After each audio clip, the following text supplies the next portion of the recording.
Hi, it's Lipstick Gal. Thank you so much for watching today. I wanted to do a video using my new Sydney Grace singles. Aren't they lovely? They're so pretty. I kind of had them split up differently, cooler on one side, more warmer on the other, and then I just realized I wanted them all kind of in the same place. I just have so many more than I used to have. I'm still trying to figure out how I'm going to store them, how I'm going to group them so that I can get easy eye looks. I'm one of those people that if you have too many options, I'm overwhelmed and I don't do anything. And my goal is, because this is my favorite eyeshadow formula, to use these a lot. So I want to group them in a way that are going to work well. So today is my first day.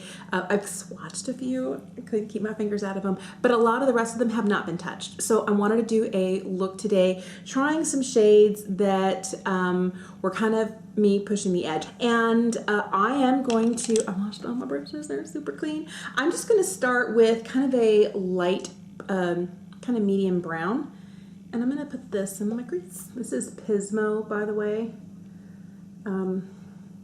This is one that I've been wanting to get for a while. I like how it has a slightly cool look to it, and maybe cool, I don't know. It leans a little cool. I'm picking up just a hint of almost like a pinky violet undertone. I'm totally just playing today, so I don't have anything planned out. I hadn't decided which ones I was going to use. I'm just going to go based on what excites me from the way they shine in the palette. This shade here is Beyond. I'm going to use this kind of dark chocolatey brown in the outside corner. I love dark shades like this for just making the outside corner a little bit more intense, but I like having both a warm and a cool toned brown. I know a lot of people would rely on a black, but black is still really intimidating to me. I'm not gonna lie. There's only a couple in my collection that I feel like I can use without it getting out of hand. So this shade here is called Red Chameleon. This is one that I wanna just pick up and lay down kind of in the center. Then I'm just gonna use a brush to kind of buff the edges in. This is Keep It Fun, and I wanted to put this kind of on the inner portion of my eye and just over the top of Red Chameleon as well. Like, this shade is more pigmented in Red Chameleon when you start to buff it out. I feel like if you really want to get the duochrome from Red Chameleon, the best way to do it is to pick it up on a kind of a flat paddle type brush without cat hair. Apparently all my brushes have cat hair on them. Oh, cat. And then pat it where you want it. I feel like I lose less of the duochrome and I see less of the base color in this. So this is the last shade I'm going to throw on in the kind of the inner corner. This one's called Greatest Gift, and it has a pretty flip to it as well. It kind of looks lavender and silvery. Ooh, that's pretty. So for the bottom lash line, I'm starting with that first neutral, almost coolish leaning brown in Pismo. Using a little bit of that darkest brown and Beyond just right on the outside edge. I'm going to take a mostly clean brush and just buff it to get it a little bit more diffused. So this is Greatest Gift on a little teeny tiny Wayne Goss brush, and I'm just going to use it from like the inner corner on the bottom lash, kind of like to center. I'm going to use this shade right here. This one's called Dream Maker on my inner corner. I don't know that I like that. That might have been a misstep. And I'm going to take this matte shade and Drift and use that right under the arch of the brows. Just to give it a little lift. What's up, baby? Do you think I could cook dinner? What were you wanting to make? Zucchini and carrot pasta. Ooh, that sounds delicious. Yes. Do you have a recipe? Yeah. Great, so you use the patty pan squash? Yep. That's Great. what I was thinking. Since we don't have zucchini, I could always substitute. The texture is almost exactly the same, just the color is different. I know. But Ava doesn't want it, so she's like, no, you have to ask my mom first. No. You have to do this first. You can do that. You can do that. We will eat whatever you make tonight. You don't want to cook the pasta until just before Daddy gets home, or it's going to be mushy. And the same with the squash. Okay? I can come and help you if you need help. I want to do it all by myself. I love that. Yeah. All right, love you. Love you. I'm going to throw on some eyeliner and some mascara and lipstick, and I'll be right back. So I love the look that I got. Let me show you the swatches. So this one here is Red Chameleon, and you can see it's a beautiful duochrome flip. It has a brown base, and it has kind of like a bluish, almost pewtery look to it. This one here is Pismo. This one here is Keep It Fun. This is Beyond, and this is Greatest Gift. And then there are two shades that were really light, fair shades. One's really hard to see. It's right here. That one's called Drift. And this one here, it's a little bit more shimmery, is called Dream Maker. So I use the matte like right up in here, that matte bone shade, and then a little bit of Dream Maker in the inner corner. And I shouldn't have done it, but it, you know, you live, you learn. But I really like these colors here together, and I think they made a really fun eye. And I do love, I did tap a little bit more of Keep It Fun, like kind of right in the inner third to blend it out a little bit. I'd over blended and I lost some of that bright pigmentation, but I love shades like this.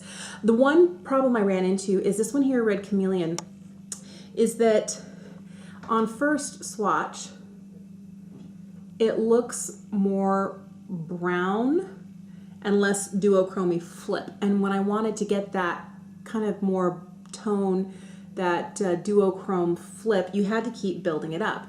And I was using my finger, and then I started using a brush, and I did find I needed a lot more pigment, but I did have a lot of fallout under my eye.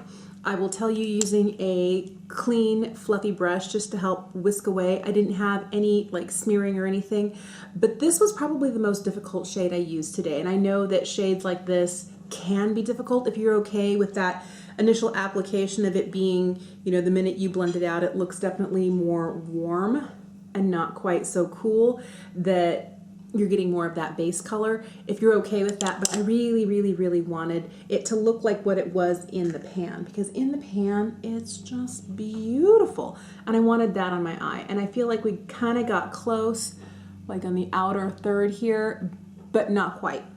I want to try it again with a tacky primer and maybe wetting my brush. That might help as well. But I feel like the color story is nice, and I do really feel like these are beautiful, beautiful shadows. The only one that really gave me any trouble was just getting the intensity that I wanted out of Red Chameleon, and I did have some fallout. But if you know how to handle that, it really shouldn't be a problem. I would say the mattes have surprised me the most. Most of what I've loved about Sydney Grace in the last 12 months before my current Christmas in July purchase has been their pressed pigments. Shades like this one here, they're just amazing, and I find that those sorts of things are the ones that I gravitate towards. But this time when I was ordering during their Christmas in July sale, I promised myself to pick up some mattes because I'd been impressed by the mattes that I had been trying. So I have a little collection of mattes through here. I have some up here, some over here. Here's another one. There's a couple down here. My goal was to get mattes in various shades that I thought I would be able to use and really help to create a wide variety of looks. I really think that these shades are beautiful, and I think that because I know the formula is what I like, I know they're easy to blend, I know they're long wearing, everything that I want in an eyeshadow formula, I feel like Sydney Grace offers. That plus, you know, some carefully picked eyeshadow brushes to apply it with, and you can make a really beautiful eye look. So that's it. Really easy, fun look today. I normally don't do so much blue. I feel like I'm a little out of balance. Are you seeing this? Like I'm seeing this? Like I need like a little bit more here and just a little bit higher. I keep adding more, and maybe that was not wise. I think I'm gonna stop there after I even out the other side. I'll tell you, I don't normally wear blues, but this kind of tealy aqua-y blue makes my heart happy, and I knew that when I was purchasing it, and I was hoping it was gonna, and on my eyes, it just makes me happy. So I really enjoy it. Thank you for watching today. If you have a indie brand that you love, if you're familiar with the formula here, and you say, you know who else does great shadows that you would like, let me know in the comments down below. Let me know if you're more of a pre-made palette sort of person where, you know, color story is decided for you and you buy the palette that speaks to you, or if you like the idea of getting singles and kind of creating your own color story. Both appeal to me, but this is a little bit more I worry that these are gonna sit and not get used as much as a pre-made palette, which is why I'm gonna make a concerted effort to just, these go together, these go together, these go together, these go together, because I'll tell you, like the Mountain Trail bundle, because these 9 came together, I've kept them together and I've used them so much Same is also true for these 9 right here. This is the Raspberry Kiss bundle. I really love having specific shades that I know go together. Makes my heart happy. Have an amazing day. Thanks for watching today. Thank you for being subscribed, and I will see you again soon. Bye.